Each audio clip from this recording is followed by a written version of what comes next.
Bienvenidos y bienvenidas. Yo soy Luis Miguel Pérez Duarte y esta es la entrevista en Censura Cero UN.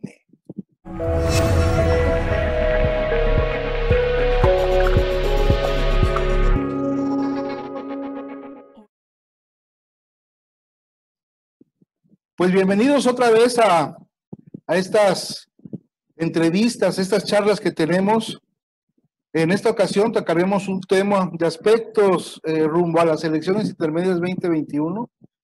Y para eso pues tenemos de invitado, un invitado muy especial para nosotros, que es Martín Vivanco Lira. Martín Vivanco Lira es abogado por la Escuela Libre de Derecho, además tiene una maestría en argumentación jurídica por la Universidad de Alicante, también es maestro en teoría jurídica por la LCE y doctor en Derecho por la Universidad de Chile. Además es analista político, es panelista del programa Punto y Contrapunto en Foro TV y es columnista en el diario El Universal. Martín, bienvenido. Un placer tenerte aquí con nosotros.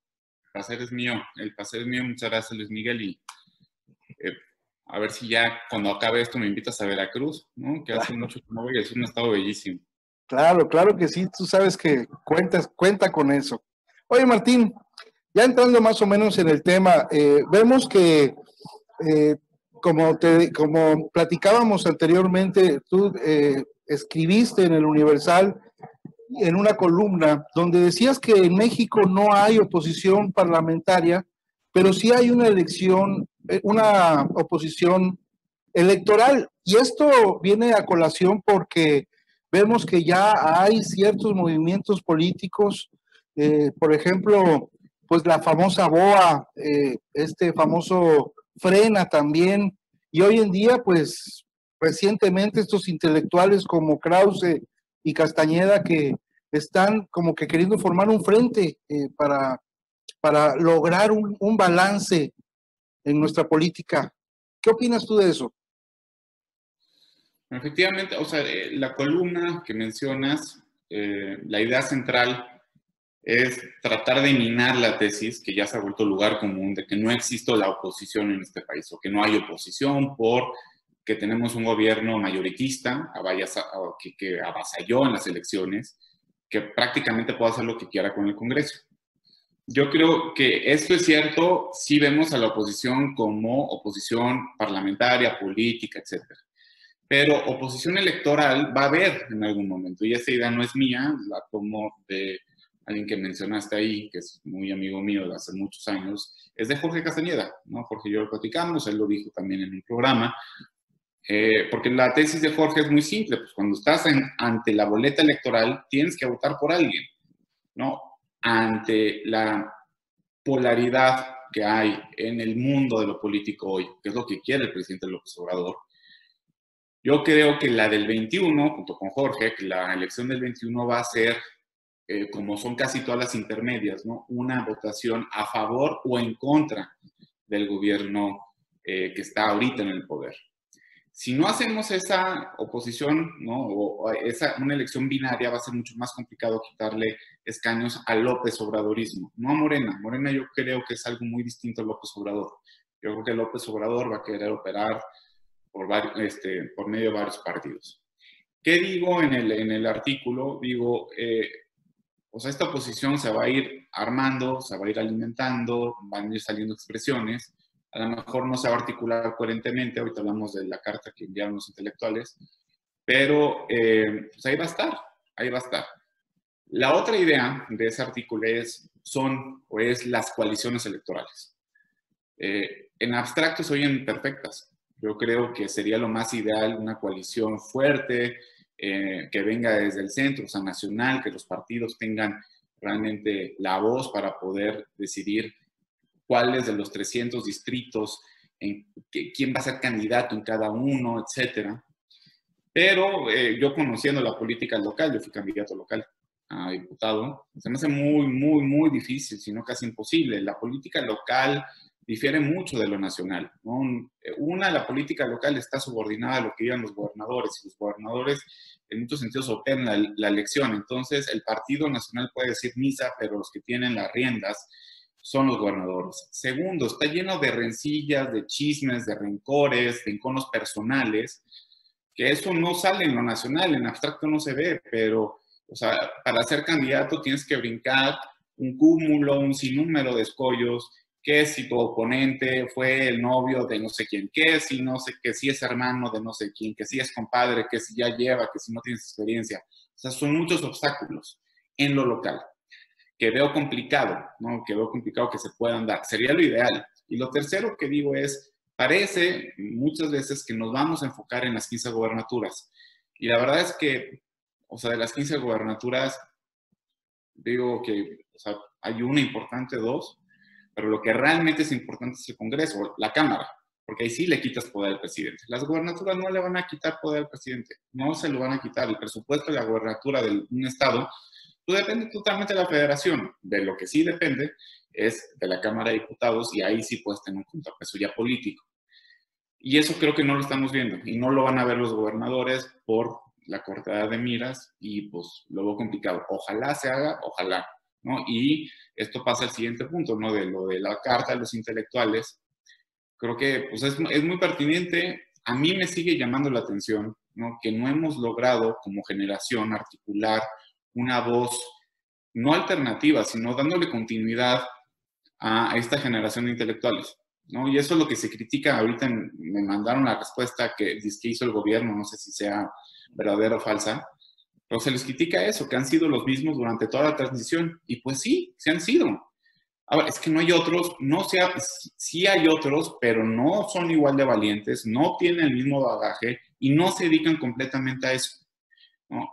Creo que sí nos ha fallado a mi generación, a una generación anterior, armar esta voz que pudiera seguir con ese legado y modernizarlo de alguna manera, porque también entiendo que las figuras ya pueden cansar, pero también es cierto que cada vez que tú quieres hacer algo público y que quieres tener eco, pues le hablas a los mismos, le hablas a Jorge Castañeda, le hablas a Héctor Aguilar Camín, le hablas a Enrique Krause, porque sabes que tienen peso, ¿no? Y la gente los conoce, el poder se va acumulando, ¿no? No hemos podido articularlo, ¿no? A mi edad, Jorge, Héctor, Enrique, pues ya eran personajes públicos, notorios y que están influyendo mucho en la política nacional.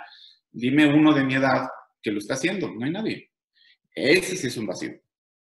Ustedes, ahí tienes a Ana Villagrán, a ti, o sea, son la nueva camada de intelectuales que pues están marcando pauta, Martín. Bueno, eso es a mi humilde opinión, ¿no? Yo no creo que Ana no es, o sea, ni Ana ni yo, bueno, no califico a Ana, pues yo no creo que yo sea un intelectual. Somos alguien que comentamos cosas en televisión, que hemos hecho política, que escribimos, redactamos, ¿no? Yo redacto, he estudiado, pero un intelectual primero tiene que tener obra. Y dos, tienes que decidirte si te vas por la escuela de Octavio Paz, que él decía que el intelectual debe de alejarse del príncipe, ¿no? Para poder criticar. O te vas por la escuela sartreana, que Sartre decía, no, hay que involucrarte en política, ¿no? Y la voz sirve para algo. Yo soy más sartreano, ¿no? Pero no me considero intelectual simplemente porque no tengo obra, ¿no? O sea, si no tienes obra, no eres intelectual. Te entiendo perfectamente bien, Martín.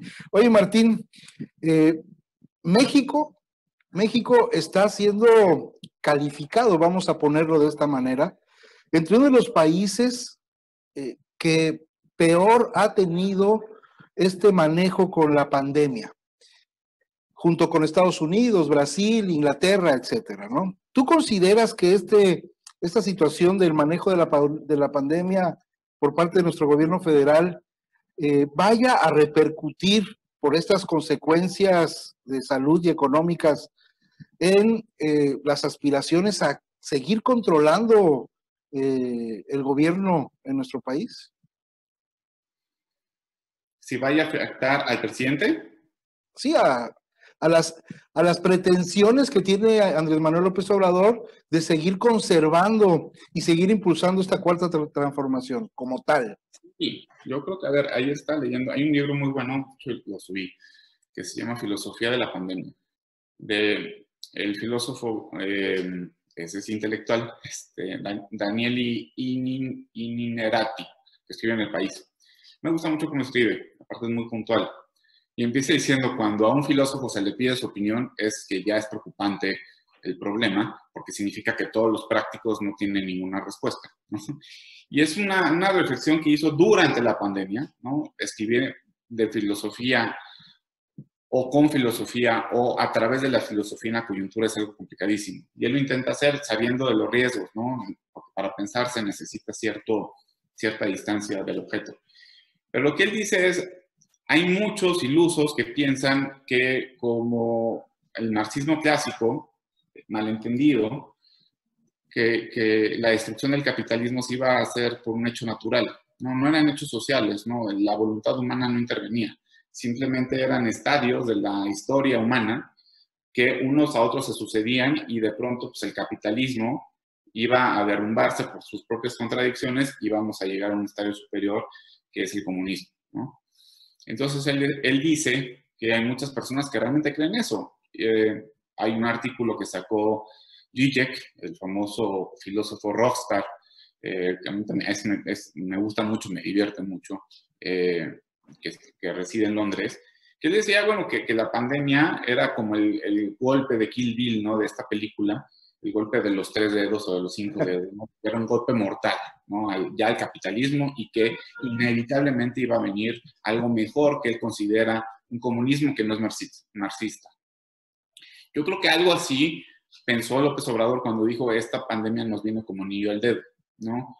Pero eso denota un problema enorme. Dice, si tú crees que tu transformación depende no tanto de tu voluntad y no tanto de la voluntad de los ciudadanos para cambiar, sino de un hecho que estén matando gente, pues algo anda mal con tu teoría, ¿no? Claro. Y eso es algo puntual. Y creo que el manejo que se le ha dado ha sido sumamente deficiente en dos aspectos. Primero, confundir comunicar con informar. Creo que cayeron en un exceso de comunicación sin información. Esto de las conferencias diarias, a lo mejor al principio fue una buena idea, pero después inevitablemente vas a caer en contradicciones, inevitablemente te vas a hacer un personaje público, y estoy hablando de López-Gatell, que te encumbran, pero después te van a bajar. Decía Reyes Heroles, el elevador que sube muy rápido baja más rápido, ¿no? Y creo que lo vamos a ver con López-Gatell. Entonces, esta desinformación, estas contradicciones que se dan porque quieres explicar un fenómeno que no entiendes porque nadie entiende, pues obviamente empiezan a debilitar y a minar algo fundamental en una crisis, que es la confianza. Si no tienes confianza en lo que están diciendo, ¿no? Pues el propio gobierno mina su credibilidad y es afectar al propio gobierno. Lo segundo es creer que esto, o sea, creer que puedes manipular, te ha dado la información que la gente no se va a dar cuenta. Y López Obrador, yo creo que, aunque es muy hábil comunicando, yo creo que los hechos lo van a rebasar en algún momento, porque no podemos seguir con estas encuestas de que hay un respaldo, en donde hay un respaldo de más del 50% de la figura de López Obrador, pero las políticas públicas están todas reprobadas, entre ellos la de salud. Yo creo que muchos de esas personas que van minando su confianza en la política pública, en algún momento van a voltear a ver al presidente, van a decirle, bueno, oye, nos dijiste que ibas a tener un crecimiento económico, no vamos a crecer en todo el sexenio. Nos dijiste que nos ibas a dar salud a todo, pues se me acaba de morir mi esposa, mi hermano, mi compadre. Nos dijiste que la seguridad iba a mejorar y estamos viendo más de 100 homicidios diarios, estamos viendo ciudades enteras incendiadas como Guanajuato, por ejemplo, bueno, estados incendiados. En algún momento creo que eso va a pesar más. Ahorita todavía ese sentimiento de esperanza está muy latente. La gente todavía tiene ganas de creer y cada vez que sale un caso de corrupción de gobiernos anteriores se va a prender esa flama. Pero esa flama creo que va a ir bajando de intensidad conforme vaya pasando el tiempo. Espero que nos dé tiempo en el 21, ¿no? Para que, insisto, yo no quiero derrocar a López Obrador ni nada. Yo creo en la democracia, que la democracia se debe utilizar para sacar a los gobernantes mediante los votos. O sea, un golpe de Estado y todas esas cosas, a mí sí, claro, claro. se utilizan, ¿por qué no? Pero yo creo que o sea, el manejo de la pandemia va a ser, es el talón de Aquiles que nunca previó para su transformación y aunque lo interpretes, pues no vas a poder, son demasiados duelos. O sea, si tú multiplicas, la otra vez hice la multiplicación, multiplica todos los muertos que hay por la pandemia, más los de la violencia, lo multiplicas por 4, más los desaparecidos, más todo, son más de 1,5 millones de personas que están viviendo un duelo hoy por la familia, o sea, la familia nuclear. Sí. Somos un país en duelo. Creo que ese duelo puede transferirse a la política, sí. Interesante, Martín. Y tú hablaste algo, mencionaste la corrupción. Vemos también que hoy ya estamos escuchando con mucha atención el caso de Emilio Lozoya, la detención de Duarte, de César Duarte, también el caso de Tomás Herón. ¿Tú consideras que lo que está pasando en este sentido es como que utilizar estos casos y decir, miren, estoy cumpliendo con mi promesa de campaña, voy a terminar con la corrupción? Y ahí está, miren, ya está este cuate que dice que tiene quién sabe cuánta información y tiene temblando a todos los políticos del neoliberalismo. ¿Crees tú que eso lo está utilizando?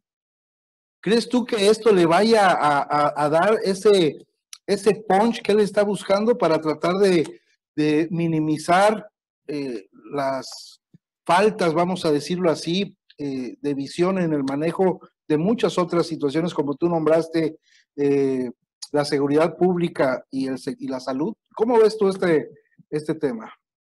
Yo creo que está haciendo exactamente lo contrario de lo que prometió en campaña, y creo que eso está bien. Que en campaña, acuérdate que dijo que él no iba a ver para atrás.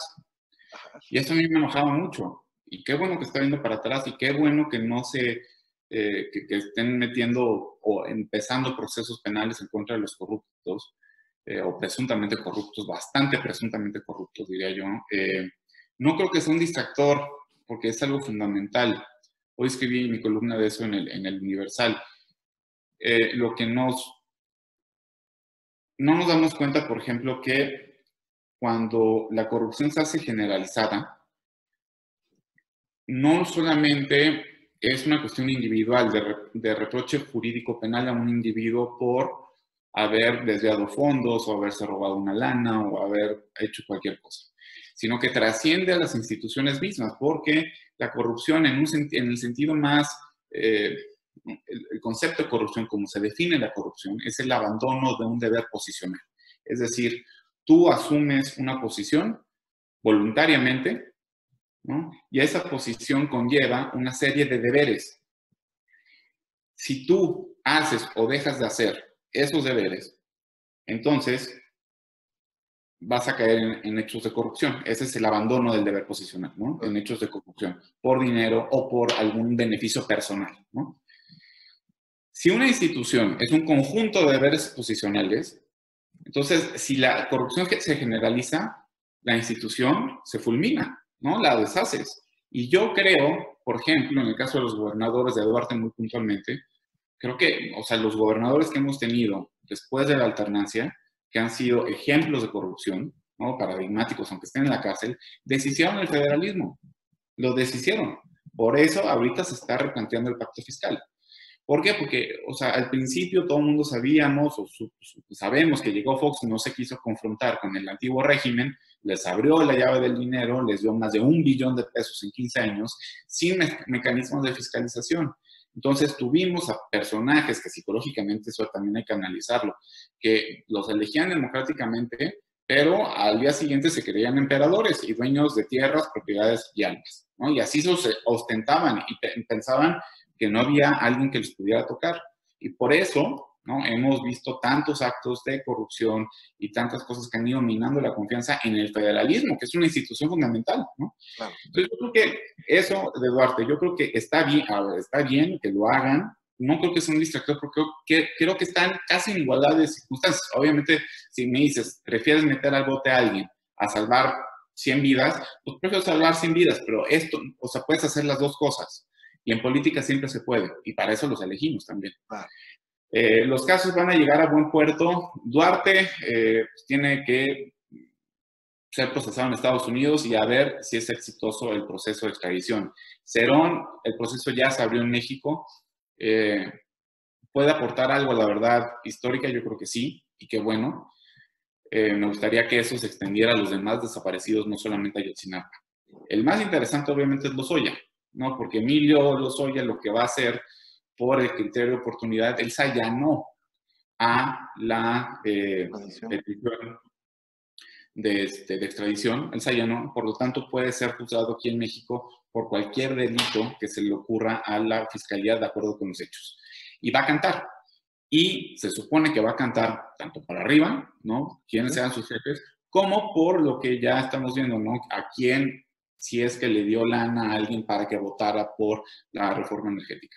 Va a ser fundamental y va a ser un golpazo, pero son las consecuencias del exceso. Y también López Obrador sabe muy bien que eso le cala mucho pues a todos. Yo lo viví en campaña, me sacaron de las casas a patadas, me gritaban corrupto a mi mamá, a mi hermana, pues sin verla ni temerla, solamente por llevar un logo del PRI aquí.